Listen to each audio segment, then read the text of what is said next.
What was that little neat formula you had that you got from the Oxford people that got you sober? He said, simple. He said, you get honest, you talk it over with somebody else, you make up for the harm you've done, help other people, and you ask God for help, whatever God you come up with.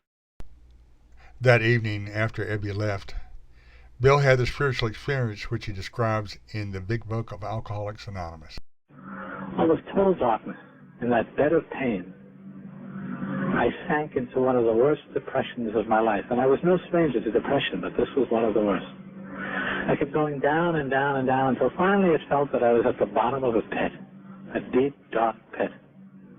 And then, for one brief moment, again one of those moments that Pete mentioned when he introduced me, for one brief moment, my proud obstinacy left me, and I found myself crying out, more in anger, I think, than in pain. If there is a God, let him show himself to me right now. I will do anything.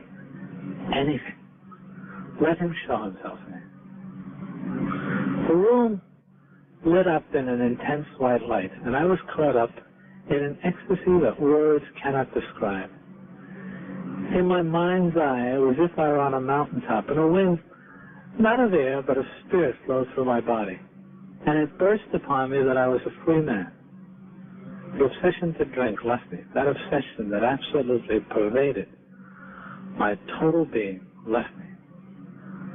Eventually the ecstasy subsided, and now I found myself back in that hospital bed, but this time surrounded in a presence of pure joy. And I realized, this number one man, that I was a part, if only a tiny part, of a universe ruled in justice and love by a loving, compassionate, personal God. And all I could say was, so this is the God of the preachers. This is what they've been talking about all these years.